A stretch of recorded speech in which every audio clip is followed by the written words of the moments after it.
In this video, we are going to discuss about continuous tense, means present continuous, past continuous and future continuous tense.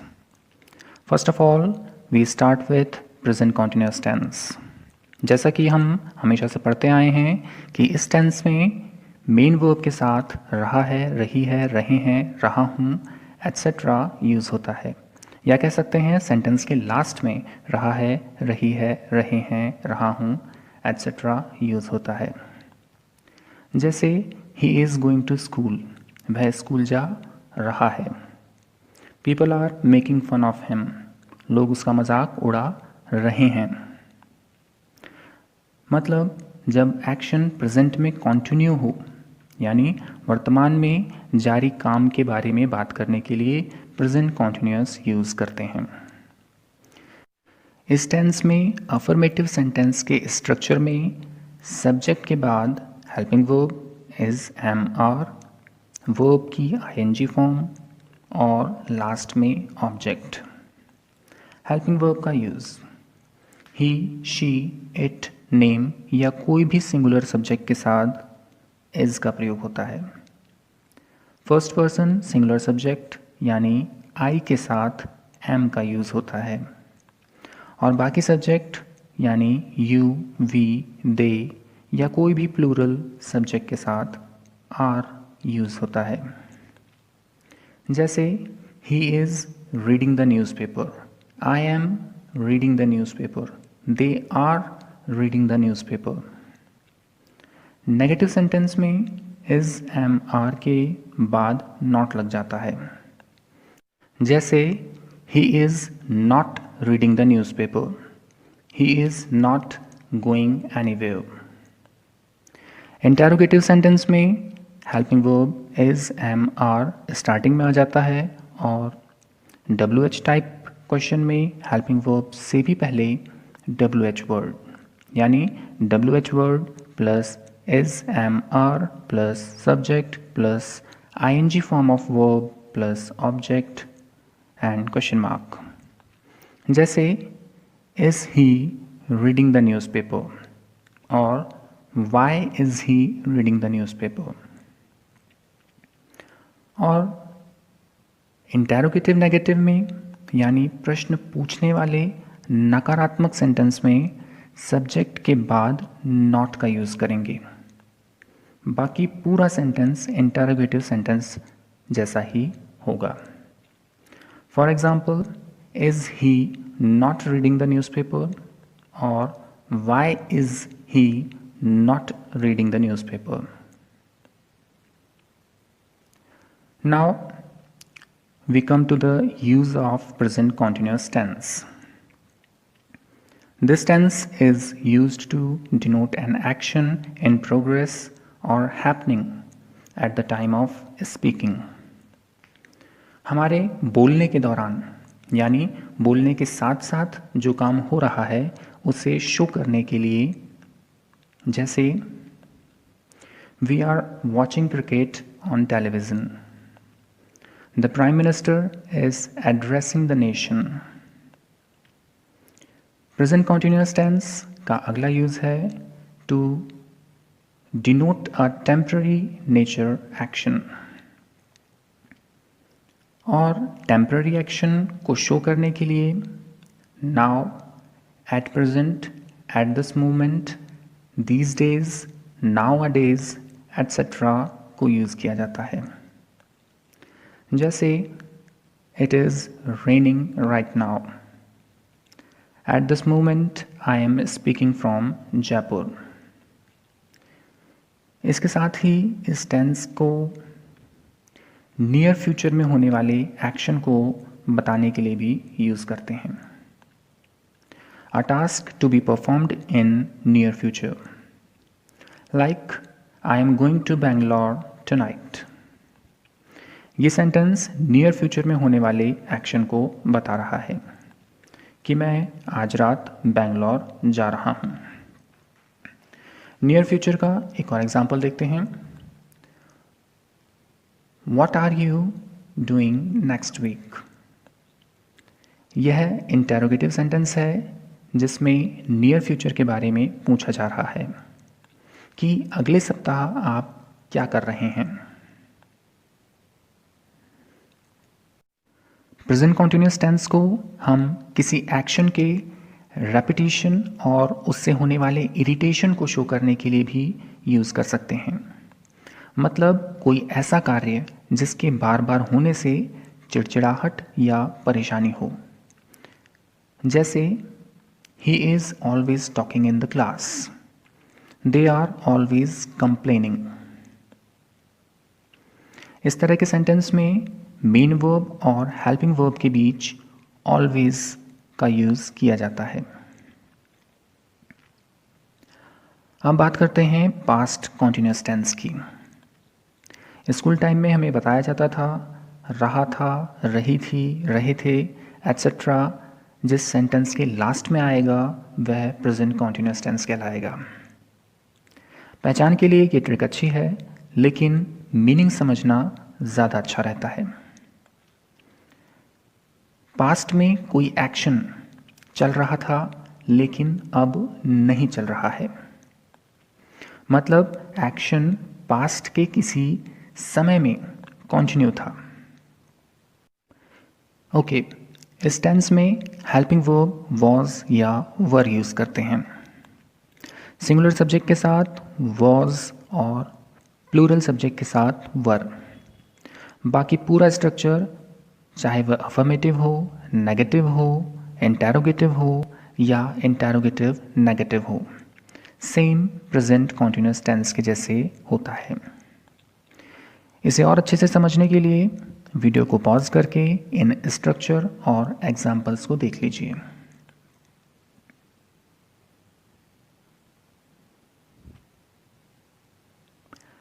And now we come to the use of present continuous tense. This tense is used to denote an action going on sometime in the past. ऐसा action जो past के किसी समय में continue था। Like they were waiting for the train. I was reading the newspaper. I के साथ helping verb was का यूज़ करते हैं, लेकिन सेंटेंस काल्पनिक होने पर वर का यूज़ किया जाता है। जैसे if I were the prime minister of India I would work for removing poverty and illiteracy. If I were rich I would help the poor. Next one, we use the past continuous tense to talk about an action that was in progress when another one interrupted it or something happened. जब past में कोई action continue था और तभी दूसरा action उसे interrupt करे या दूसरा एक्शन घटे, तो इसे शो करने के लिए कंटिन्यू एक्शन को पास्ट कंटिन्यू एक्शन में रखेंगे, ऑब्वियस सी बात है, और इंटरप्ट करने वाले एक्शन को व्हेन से कनेक्ट करते हुए पास्ट इंडेफिनिट टेंस में रखेंगे। जैसे I was watching television when the phone wrong. I was sleeping when he came. I saw an accident while I was crossing the road. यहाँ while का use किया गया है क्योंकि when के बाद past indefinite यूज़ होता है, जबकि यहाँ पर past continuous है। I was crossing the road. Next one, we use the past continuous tense to talk about two actions that were in progress or happening at the same time in the past.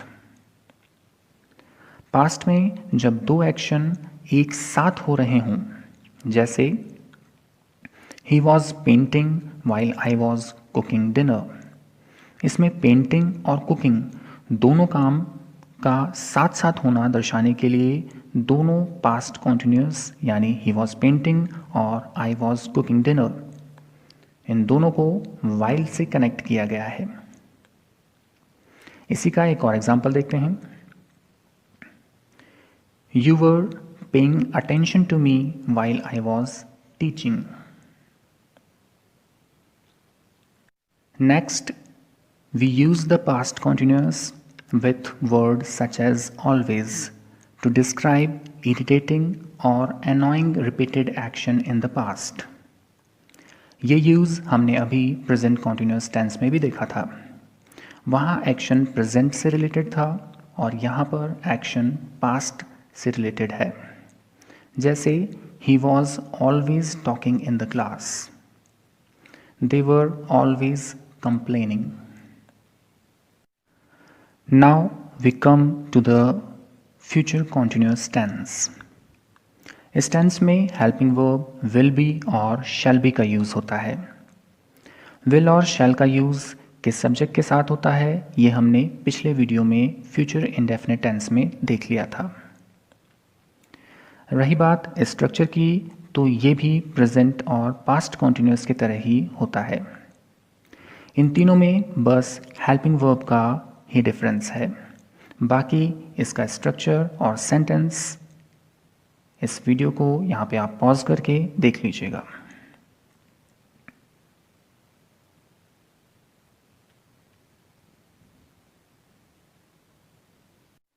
अब देखते हैं इस tense का उपयोग कहाँ और कैसे किया जाता है।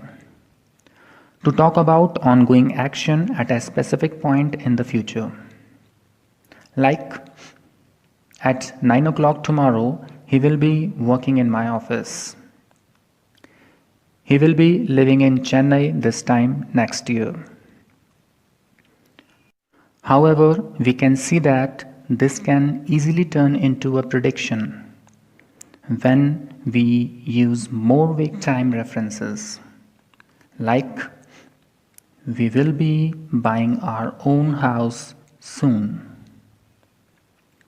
Next one, to ask a question politely about the future. For example, will you be joining us after lunch? Will you be bringing your child to the party tonight? Next one, to refer an action that are happening now and expected to continue sometime in the future. ऐसा action जो अभी हो रहा है और भविष्य में भी कुछ समय तक जारी रहने की उम्मीद है। जैसे many animals species will still be disappearing in 50 years. Unfortunately, glaciers will still be melting.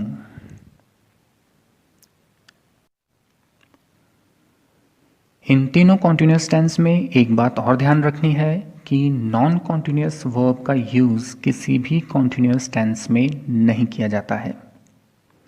So remember that non continuous verbs can not be used in any continuous tense. जैसे आई नो हिम, मैं उसे जानता हूँ, ये correct है। लेकिन अगर मैं कहूँ आई एम नोइंग हिम, ये गलत होगा, क्योंकि नो नॉन कॉन्टिन्यूस वर्ब है, जिसे स्टैटिव वर्ब भी कहते हैं। So instead of using continuous tense with these verbs, you must use indefinite tense. Generally, opinions, feelings and emotions, perception, possession, etc. को शो करने के लिए continuous verb यानी ing फॉर्म का यूज़ नहीं किया जाता है। जैसे know, like, love, hate, see, hear, doubt, believe, think, want, understand, remember, realize, belong, have, etc. Non continuous verb के कुछ उदाहरण हैं। जनरली इनके साथ ing का यूज़ नहीं होता है, लेकिन एक्सेप्शन तो लगभग हर जगह होते हैं। इसे एग्जाम्पल से समझते हैं। आई एम हैविंग डिनर, और I am having a car. इसमें पहला सेंटेंस करेक्ट है लेकिन दूसरा इनकरेक्ट है, क्योंकि हैविंग का यूज़ पोजेशन शो करने के लिए नहीं करते, इसलिए आई हैव अ कार होना चाहिए। लेकिन आई एम हैविंग डिनर में हैविंग खाना खाने के लिए यूज़ हुआ है, ये पोजेशन शो नहीं कर रहा है। एक और एग्जांपल देखते हैं। I think it's a good idea. यहाँ थिंक ओपिनियन शो कर रहा है, इसलिए यहाँ थिंकिंग का यूज़ करना गलत होगा। But when you want to use it for considering or to express what you have in your head, it's dynamic. For example, I am thinking about my friend.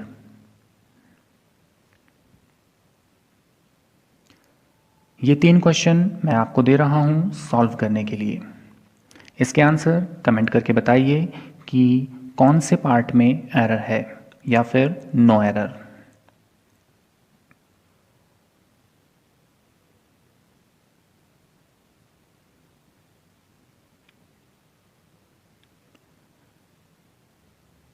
Next video में हम discuss करेंगे perfect tense.